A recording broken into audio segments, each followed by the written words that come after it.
हमारी नज़्म का नाम है इल्म, जिसका मौजू है आम मालूमात और जिसके शायर है फ़ानी बदायूनी। तो सबसे पहले हम इस नज़्म के जो शायर हैं उनका तारुफ क्या है वो पढ़ेंगे। फ़ानी बदायूनी उर्दू के मुमताज़ गज़ल गो शोरा में शुमार किए जाते हैं। उनका असल नाम शौकत अली ख़ान था।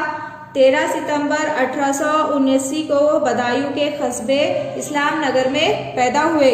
फ़ानी बदायूनी बरेली से बीए का इम्तिहान पास करने के बाद डिप्टी इंस्पेक्टर मुदारिस बन गए। फिर एलएलबी का इम्तिहान पास करके बदायूं में वकालत की, लेकिन इस पेशे से उन्हें दिलचस्पी न थी। आखिरी उम्र में उन्होंने हैदराबाद के एक सरकारी स्कूल में सदर मुदर्रिस के फ़राइज़ भी अंजाम दिए। कुलियात फ़ानी और बाक़ियात फ़ानी उनके कलाम के 2 मजमूए शाये हो चुके हैं। दर्द अंगेज़ी, एहसास की शिद्दत और ख़याल की गहराई उनके कलाम की नुमायाँ खूबियाँ हैं। 27 अगस्त 1941 ईस्वी को वो इस दारे फ़ानी से कूच कर गए, यानी 27 अगस्त 1941 को उनका इंतकाल हो गया। तो ये था इस नज़्म के शायर फ़ानी बदायूनी का तारुफ। अब हम नज़्म पढ़ेंगे। पहली बात, एक मरतबा सिकंदर आज़म अपने उस्ताद मशहूर फ़लसफ़ी अरस्तू के साथ एक तूफ़ानी दरिया को अबूर कर रहे थे। एक मरतबा का जिक्र है कि सिकंदर आज़म जो है वो उनके उस्ताद जो मशहूर फ़लसफ़ी अरस्तू है उनके साथ क्या कर रहे थे, तूफ़ानी दरिया को पार कर रहे थे। सिकंदर ने पहले आगे बढ़कर दरिया पार किया, फिर अरस्तू दरिया में उतरा। सिकंदर आज़म ने क्या किया, पहले आगे बढ़कर दरिया को पार किया और उसके बाद जो अरस्तू है उनके जो उस्ताद है उन्होंने दरिया में वो उतरे। किनारे पहुंचकर अरस्तू ने उसकी वजह दरियाफ्त की तो सिकंदर ने पहले दरिया पार करने की अपनी गुस्ताखी पर मुआफ़ी तलब की और कहा, मुझे इस दरिया में डूब जाने का ख़तरा था।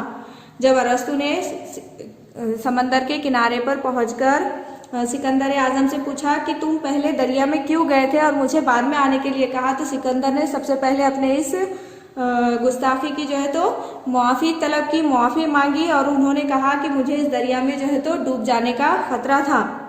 एक बादशाह की मौत के मुकाबले में किसी एक अजीम फ़लसफ़ी और आलिम की मौत दुनिया के लिए यकीनन ज़्यादा नुकसानदेह साबित होती है। सिकंदर आज़म ने क्या कहा, अगर एक बादशाह की मौत होती है तो उससे कोई नुकसान नहीं होता, लेकिन अगर एक अजीम फ़लसफ़ी और आलिम की मौत क्या होती है, दुनिया के लिए बहुत ज़्यादा नुकसानदेह साबित होती है।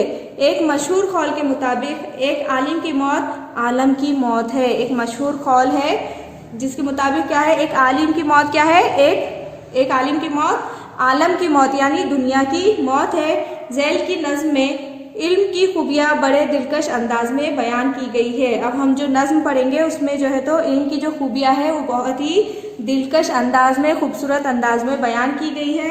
तो अब हम नज़्म का मुताला करेंगे और उसे पढ़ेंगे और उसे समझेंगे। ऐ इल्म, तेरी ज़ात से दुनिया का भला है, दुनिया ही नहीं दीन की भी तुझ पे बिना है। बिना का मीनिंग क्या है यहाँ पर, बिना यानी बुनियाद। तो अपने पहले शेर में शायर इल्म से मुखातिब होकर कह रहा है कि ए इल्म, तेरी ज़ात से जो है तो क्या है, दुनिया का भला है और इसके अलावा दुनिया ही नहीं बल्कि दीन की भी बुनियाद किस पर है, सिर्फ इल्म पर ही है। तू जिसके पास नहीं वो इंसान नहीं है, इंसान को शर्फ इल्म से खालिक ने दिया है। शायर इस शेर में क्या कहना चाह रहा है, फ़ानी बदायूनी क्या कह रहा है कि इल्म जिसके पास नहीं है वो इंसान ही नहीं है। वो आदमी तो हो सकता है लेकिन वो इंसान नहीं है। और इंसानों को जो शर्फ मिला है, खालिक यानी यहाँ पर क्या मुराद है, खालिक यानी मुराद अल्लाह ताला। अल्लाह ताला ने इंसानों को जो शर्फ दिए हैं वो किसकी वजह से दिए हैं, सिर्फ इल्म की वजह से दिए हैं। तू है वो खजाना कि जिसे तू नहीं हासिल, गर शाह ज़मा भी हो तो मुफलिस है गदा है। शाह ज़मा यानी क्या मीनिंग है यहाँ पर, दुनिया का बादशाह। शायर इस शेर में इनसे क्या कह रहा है कि तू वो खजाना है जिसे तू हासिल नहीं है, अगर वो दुनिया का बादशाह भी हो तो वो क्या है, मुफलिस है, गरीब है, गदा है यानी फ़कीर है, भिखारी है। यानी इल्म ऐसी दौलत है जो जिसके पास नहीं है। तो अगर वो दुनिया का बादशाह भी है और उसके पास इल्म नहीं है तो वो क्या है? मुफलिस है, गरीब है, फकीर है। ठीक है। खोया नहीं जिसने तुझे जिस वक्त भी पाया, भूला नहीं जिसने के तुझे सीख लिया है। शायर इस शेर में क्या कह रहे हैं कि जिसने भी तुझे जिस वक्त भी पाया है वो उसे कभी खो नहीं सकता। किसे? इल्म को एक बार पाने के बाद वो उसे खो नहीं सकता। भूला नहीं जिसने के तुझे सीख लिया है। जिसने एक बार को इल्म को हासिल कर लिया है, इल्म को सीख लिया है, वो उसे कभी भी भुला नहीं सकता। तेरे ही सबब से है फलातू की ये शोहरत, रुतबा ये अरस्तू को भी तूने ही दिया है। शायर इस शेर में क्या कहना चाह रहा है कि इल्म तेरे ही वजह से जो है तो अफलातून को शोहरत हासिल हुई है, और जो रुतबा अरस्तू को भी मिला है वो सिर्फ किसकी बदौलत मिला है? सिर्फ इल्म ही की वजह से मिला है। ये तमाम रुतबा शोहरत किसने दिया है? अफलातून और अरस्तू को सिर्फ इल्म ही की वजह से मिला है। किस खित्ते दुनिया में नहीं तेरी हुकूमत, शाहो का सर आगे तेरे हर वक्त झुका है। शायर इस शेर में क्या कहना चाह रहा है कि दुनिया के हर खित्ते में जो है तो किसकी हुकूमत है? सिर्फ इल्म की हुकूमत है, और जो शाह है, बादशाह है, उनका सर किसके आगे झुका है हर वक्त? सिर्फ इल्म के ही आगे झुका है। गुमराह रहे खल्क अगर तू ना हो रहबर, गर तू ना कहे किसको खबर कौन खुदा है।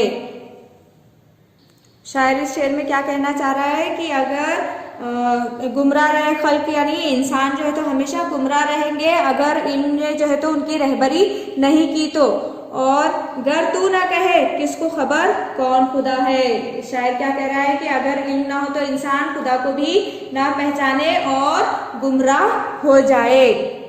है सनत और हुर्फत में भी मुमताज वही कौम, सौ जान से जो तेरी अदाओं पे फिदा है। सौ जान से फिदा होना यानी बहुत मोहब्बत करना, और हुर्फत यानी कारीगरी, हुनर। तो शायर शेर में क्या कहना चाह रहा है?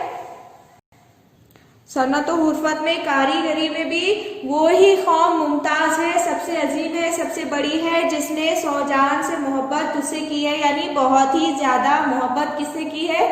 इल्म से की है। जिसने तुझे छोड़ा वो गया दोनों जहां से, बेदीन है रुसवाई जमाना है बुरा है। शायर इस शेर में क्या कहना चाह रहा है कि जिन लोगों ने इल्म से किनारा कशी इख्तियार की, इल्म को छोड़ दिया, वो दोनों जहां की कामयाबी से महरूम रह गए, वो बेदीन हो गए, उनका रुसवाए ज़माना है, और वो लोग बुरे हैं जिन्होंने इल्म से किनारा कशी इख्तियार की, इल्म को छोड़ दिया। चख ज़ायक़े इल्म खुदा के लिए फ़ानी, ऐसा तुझे क्या अपनी जहालत में मज़ा है। शायर इस शेर में क्या कहना चाह रहा है कि ए फ़ानी, अपने आप से खुद से मुखातिब है कि ए फ़ानी तू इल्म के जायक़े को चख खुदा के लिए, ऐसा तुझे अपनी क्या जहालत में मज़ा है, यानी तुझे अपनी जहालत में, बेइल्मी में ऐसा क्या मज़ा है, तू खुदा के लिए जो है तो जो इल्म का जायका है उसे एक बार चख। तो इस तरह अभी हमने जिस नज़्म का मुताला किया, इस नज़्म में जो है तो शायर ने इल्म की अहमियत बयान की है। शायर ने कहा है कि दुनिया की कामयाबी और दीन की बुनियाद इल्म ही पर है। इल्म जैसी कीमती चीज़ हासिल करके ही अफलातून और अरस्तू मशहूर हुए। दुनिया के हर हिस्से में इल्म की अहमियत तस्लीम की जाती है, और अगर इल्म ना हो तो इंसान खुदा को भी नहीं पहचानेगा, वो गुमराह हो जाएगा, ऐसा शायर कहता है। और इल्म ही की वजह से जो है तो कौमों ने सनत और हुर्फत के शोबों में भी नाम कमाया है।